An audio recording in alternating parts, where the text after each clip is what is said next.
Assalamualaikum warahmatullahi wabarakatuh. Waalaikumsalam warahmatullahi wabarakatuh. Selamat pagi anak-anak semuanya. Pagi Bu. Bagaimana kabarnya hari ini? Alhamdulillah. Sudah siap belajar? Siap. Jadi sudah sarapan di rumah? Belum. Belum. Oh belum. Nanti lulus gimana? Ya nanti istirahat makan ya. Ya. Kelasnya sudah dibersihkan, sudah diketik. Lihat lantainya ada sampah enggak? Ada dibuang tempat sampah ya nanti.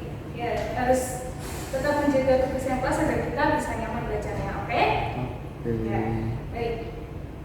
Sebelum kita memulai pembelajaran pada pagi hari ini, mari kita berdoa bersama-sama agar pembelajaran kita pada pagi hari ini diberkahi oleh Allah Subhanahu wa Ta'ala dan ilmu yang kita dapat bermanfaat untuk kedepannya. Ketua kelasnya siapa? Siapa? Saya Bu. Iya, silakan memimpin doa. Doa mulai.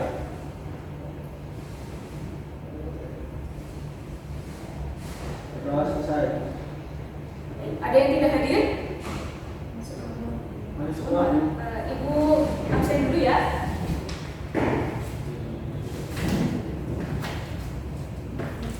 Arafah,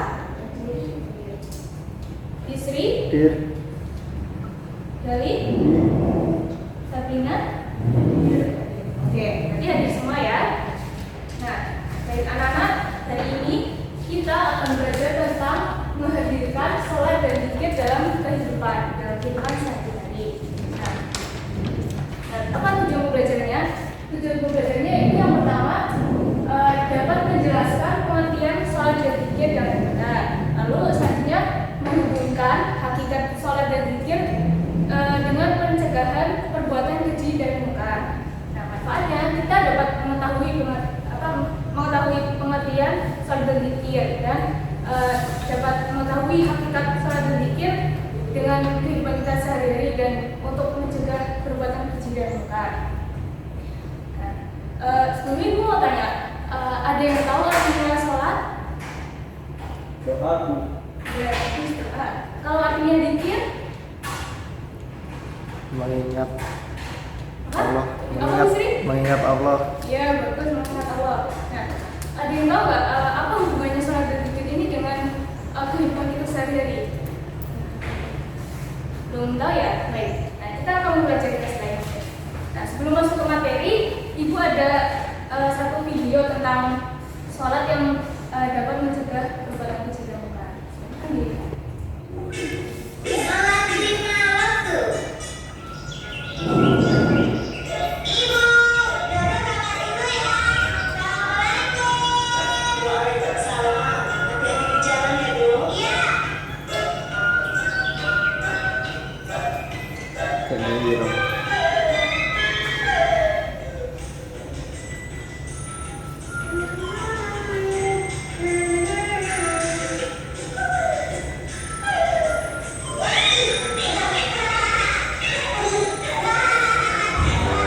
Tadi namanya siapa? Duduk. Namanya? Duduk. Nah, itu tadi duduk bisa ngapain? Tendang kucing. Nendang kucing itu boleh nggak? Boleh. Perbuatan baik atau buruk? Buruk ya.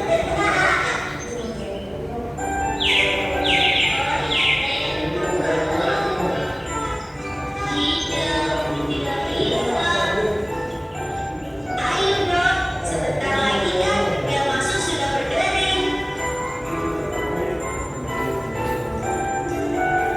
Ini. Loh, kenapa kamu nggak bilang?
artinya kalau orang sholat tidak akan berbuat keji.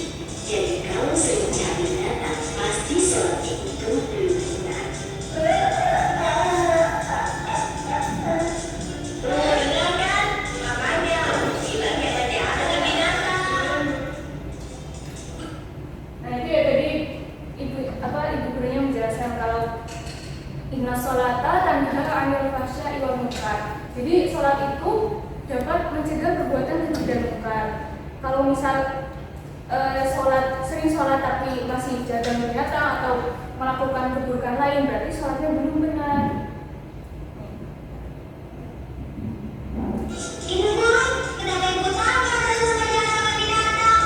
Padahal Bapak tidak pernah bilang pada ibu guru. Loh, ibu tidak tahu kalau kamu sering jahat sama binatang. Malah baru tahu dari ibu sekarang ini. Kalau masih jahat sama binatang, berarti sholatmu belum benar. Baik bu guru, guru janji tidak akan menyakiti binatang lagi. Ya, seperti itu. Nah, baik, kita masuk ke materi ya. Nah, yang pertama itu kita akan belajar tentang pengertian sholat dan zikir. Apa itu sholat dan zikir? Nah, sholat itu secara bahasa dari bahasa Arab, dari kata as-sholat. Dari kata apa? As-sholat. As-sholat ini secara bahasa artinya doa. Nah, kalau secara istilah yaitu semua perkataan dan perbuatan yang diawali dengan takbiratul ihram dan diakhiri dengan salat. Jadi salat ini kalau dalam istilah dalam agama Islam itu ibadah yang terdiri dari serangkaian perkataan, ucapan dan perbuatan yang dimulai dengan takbiratul ihram dan dimulai dengan salat. Nah, anak-anak di sini sudah sering salat kan? Ya, tadi pagi salat subuh enggak? Salat. Jam berapa Mbak Rofa? Iya, bagus. Nah, salat ini merupakan ibadah yang paling tinggi ya nilainya dibandingkan dengan ibadah-ibadah dalam agama Islam yang lainnya. Nah, salat ini termasuk dalam rukun Islam ya anak-anak. Yang berapa? 2.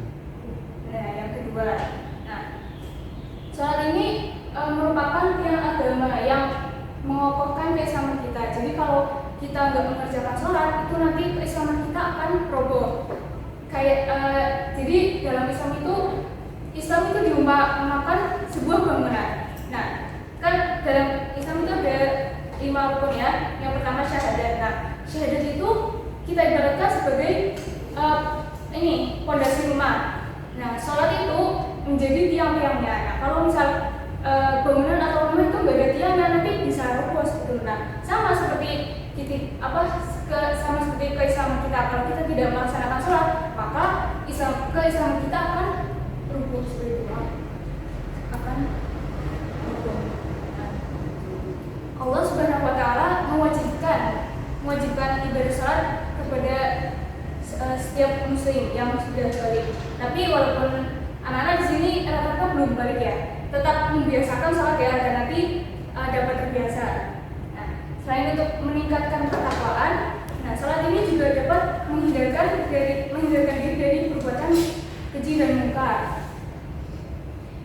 Nah, Allah Subhanahu Wa Taala berfirman dalam Al-Quran. Ada yang mau membacakan ayatnya? Kalau baik bertunjuk.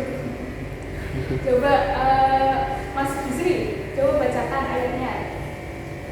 Suma uhiya ilaik. A'udzubillahi minasyaitonir rajim. Bismillahirrahmanirrahim. Suma uhiya ilaika minal kitabi wa aqimis shalah. Inna sholata tanha 'anil fahsya'i wal munkar. Wa la dzikrullahi akbar wallahu ya'lamu ma tasna'un. Ada yang mau membacakan artinya? Ya, silakan Mbak Rofa baca. Artinya, bacalah kitab Al-Quran yang telah diwahyukan kepadamu Muhammad dan laksanakanlah sholat. Sesungguhnya sholat itu mencegah dari perbuatan keji dan munkar. Dan ketahuilah mengingat Allah, sholat itu lebih besar keutamaannya dari ibadah yang lain. Allah mengetahui apa yang kamu kerjakan. Ya, bagus. Nah, di sini jadi sudah dijelaskan ya dalam Al-Quran kalau sholat itu dapat menjaga dari perbuatan keji dan mungkar. Dan juga sholat itu lebih besar keutamaannya dari ibadah yang lain karena kan sholat ini termasuk ibadah pokok ya dalam agama Islam. Itu. Ada yang mau membacakan ayatnya? Coba Mbak Sabrina baca. Bismillahirrahmanirrahim. Hafizu 'alas sholati was-salatil wusta wa qumu lillahi qanitin. Ya, insyaallah bagus. Ada yang mau membacakan artinya? Coba Mas Gali baca artinya. Peliharalah semua sholat dan sholat wusta dan laksanakan sholat karena Allah dengan khusyuk. Ya. Quran Surat Al-Baqarah. Nah, dalam ayat ini beberapa ulama tafsir itu berpendapat kalau kita memelihara sholat kita, maka sholat akan memeliharanya. Nah, kalau bisa begitu, karena sholat ini kan kita menyerahkan diri kepada Allah secara jiwa dan raga seperti itu. Nah, dengan berserah diri kepada Allah ini kita dapat merasakan kehadiran Allah dalam kehidupan kita sehari-hari. Nah, dengan itu kita merasa diawasi oleh Allah dan kita akan merasa takut untuk mengerjakan perbuatan keji dan mungkar dan merasa kalau Allah ada di dalam setiap kehidupan kita. Nah, hakikat sholat yaitu yang pertama menghadapkan hati kepada Allah. Nah, jadi kalau kita sholat dengan tenang, dengan tumaninah gitu, nah kita menyerahkan sepenuhnya jiwa dan raga kita kepada Allah. Nah itu kita menghadapkan diri kepada Allah, jadi berserah diri kepada Allah sebagai hambanya gitu. Yang kedua yaitu jadi tiang agama. Seperti yang sudah dijelaskan tadi, sholat itu kan ibadah pokok dalam agama Islam. Kalau ditinggalkan itu akan mengurangi keislaman kita. Yang ketiga yaitu ketenangan hati. Nah, sholat ini kan terdiri dari ini ya, doa-doa seperti itu. Nah, dengan berdoa kepada Allah itu dapat memberikan ketenangan kepada hati kita, gitu.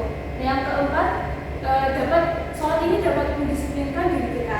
Nah, contohnya kalau sholat 5 waktu kan sudah ada ini ya, sudah ada waktu-waktunya.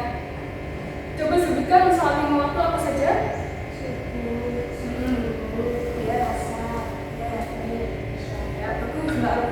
Nah, sholat 5 waktu ini kan sudah ada waktu-waktunya ya. Kalau misalkan kita mengerjakan sholat 5 waktu ini di awal waktu itu dapat berpengaruh ke kehidupan kita sehari-hari karena kita sudah membiasakan untuk sholat tepat waktu.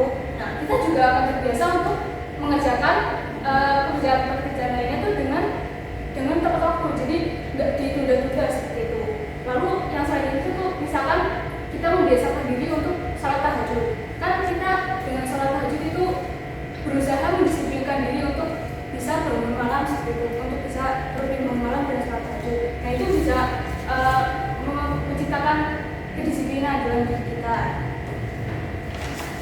Lalu selanjutnya zikir.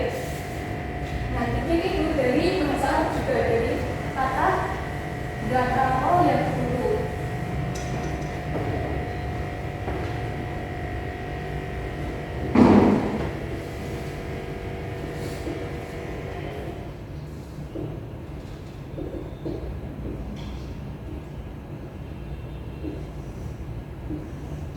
Dari kata apa? Dikit? Ya, dzakara itu ini dari bahasa Arab. Kalau dari bahasa Arab itu artinya menyebut atau mengingat.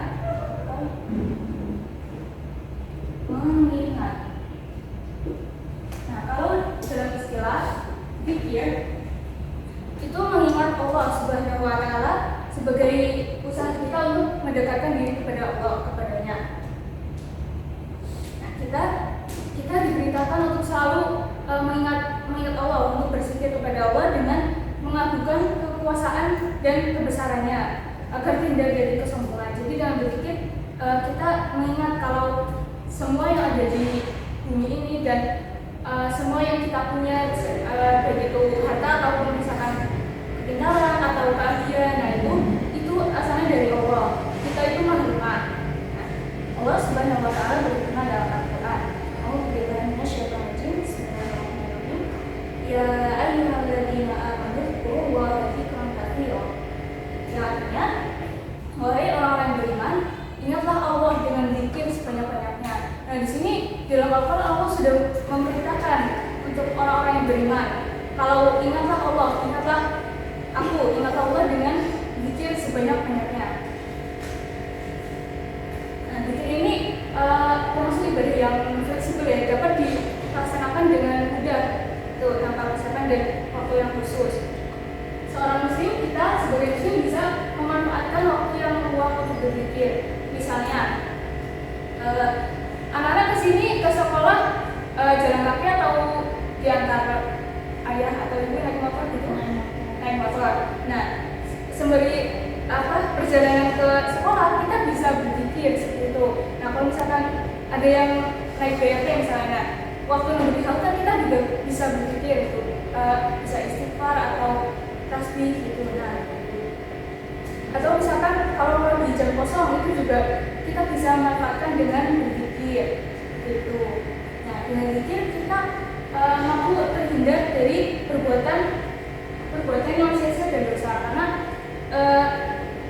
karena dengan berzikir itu kan kita melihat Allah ya, dan berzikir itu dapat menutup kesempatan untuk kita berbuat hal keburukan. Karena kalau misalnya kita punya peluang kan kita bisa melakukan yang baik atau buruk. Nah, kita dengan zikir itu kita menghapus peluang kita berbuat buruk seperti itu.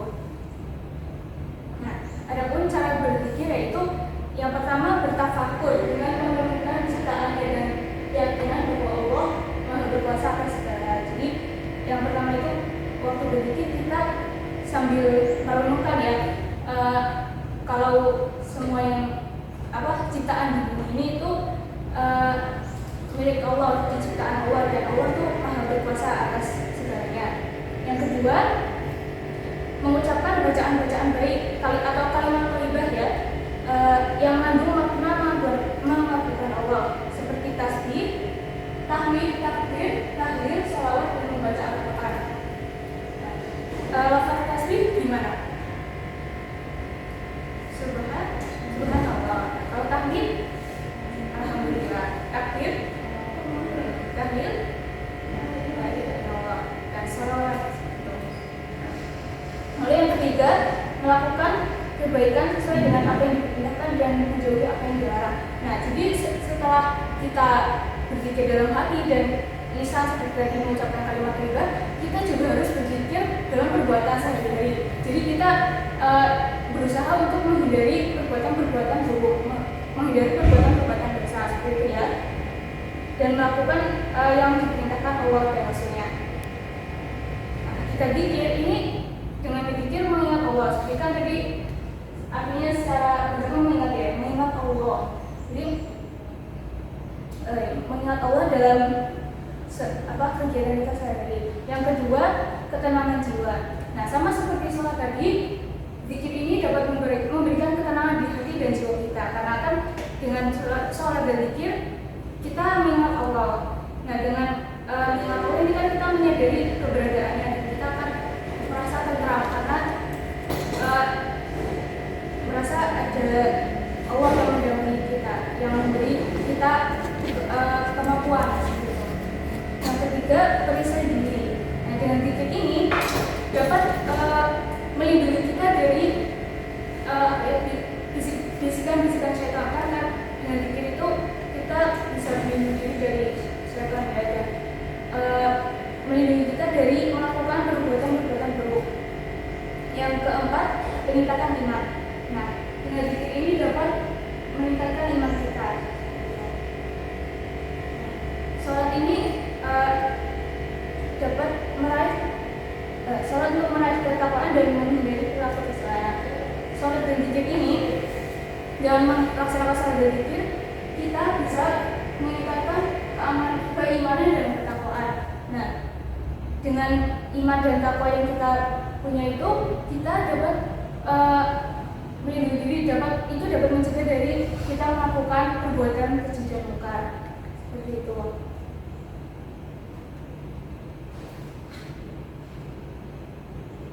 Nah, jadi keimanan dan ketakwaan kepada Allah itu merupakan wujud keberhasilan dari pelaksanaan sholat dan zikir kita sehari-hari. Sebagaimana disebutkan dalam firman-Nya, A'udzubillahi minasyaitonirrajim. Bismillahirrahmanirrahim. Ya ayyuhalladzina amanu taqullaha haqqa tuqatih wa la tamutunna illa wa antum muslimun. Yang artinya, wahai orang yang beriman, bertakwalah kepada Allah dengan sebenar-benar takwanya, dan janganlah sekali-kali kamu mati atau meninggal melainkan dalam keadaan beragama Islam. Quran surat Al-Imran ayat 102.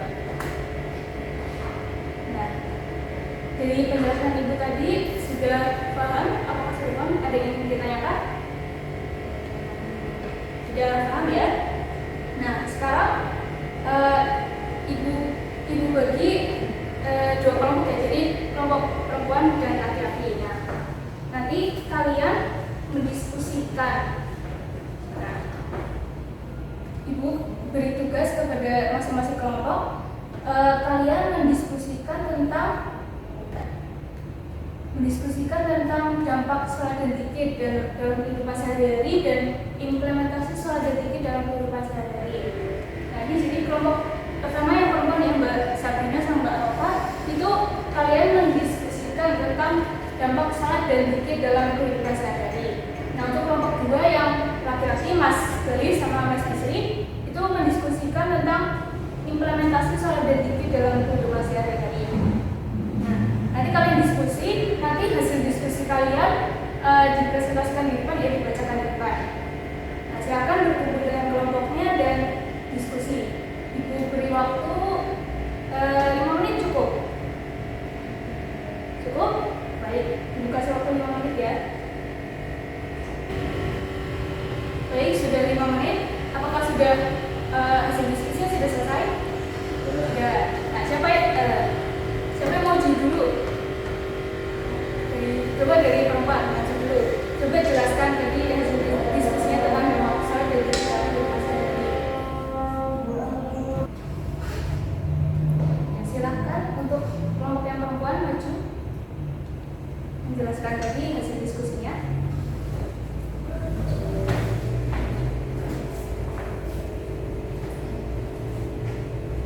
Dari hasil diskusi kelompok kami mengenai dampak sholat dan zikir dalam kehidupan sehari-hari itu, yang pertama, sholat dan zikir secara teratur akan memperkuat iman dan ketakwaan seseorang. Yang kedua, orang yang rajin sholat dan berzikir cenderung memiliki perilaku yang lebih baik seperti jujur, amanah, dan sabar. Yang ketiga, sholat dan zikir membawa ketenangan dan kebahagiaan dalam hidup. Kemudian yang keempat, orang yang istiqomah dalam sholat dan zikir akan mendapatkan keberkahan dalam segala urusan hidupnya. Dan yang terakhir, sholat dan zikir menjadi benteng pertahanan diri dari godaan setan dan mara bahaya. Sudah ya, bagus sekali. Nah, selanjutnya yang kelompoknya laki-laki, silakan maju dan menjelaskan tadi hasil diskusinya.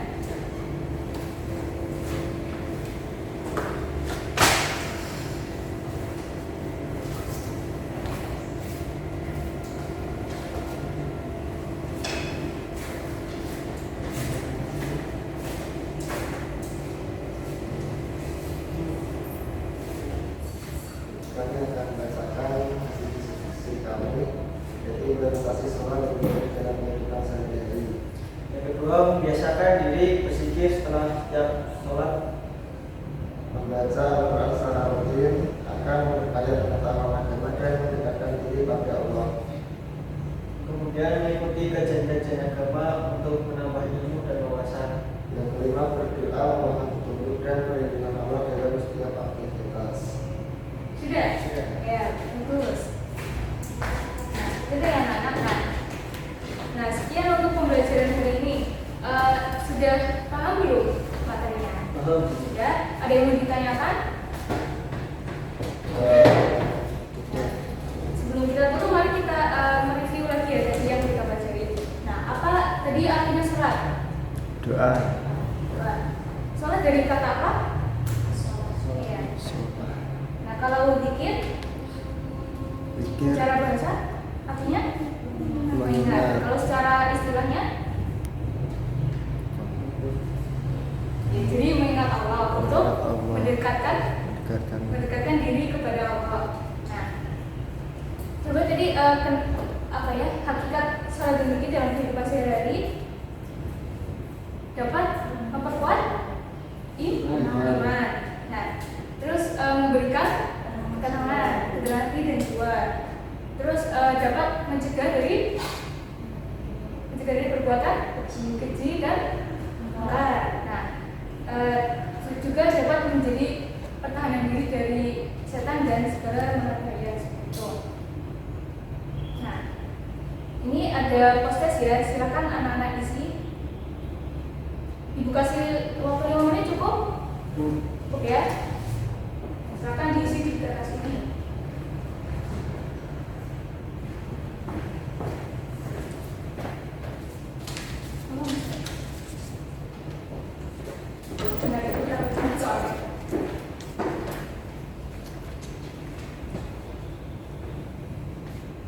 Nah, silakan diisi. Baik, sudah selesai? Sudah, Bu. Ya, silakan dikumpulkan sini ke depan.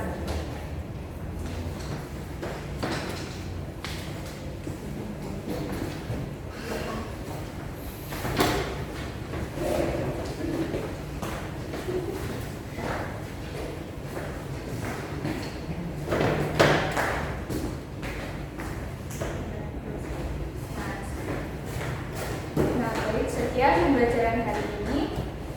Semoga ilmunya tadi bermanfaat. Jangan lupa dipelajari ulang di rumah ya. Nah, untuk pertemuan selanjutnya kita akan belajar tentang hikmah sholat dan zikir dalam kehidupan sehari-hari. Nah, pertemuan depan metode pembelajaran kita itu everyone is a teacher. Jadi anak-anak belajar dulu ya di buku paketnya ada kan materinya, silakan dibaca-baca. Nanti minggu depan anak-anak itu menjelaskan di depan seperti itu ya. Nah, sekian. Kalau ibu ada salah kata mohon dimaafkan. Jangan lupa untuk selalu menjaga kebersihan dan kedisiplinan ya anak-anak. Nah, mari kita tutup pembelajaran pada pagi hari ini dengan membaca alhamdulillah dan doa kafaratul majelis. Subhanallahumma wa bihamdika asyhadu an la ilaha illa anta astaghfiruka wa atubu ilaik. Wassalamualaikum warahmatullahi wabarakatuh.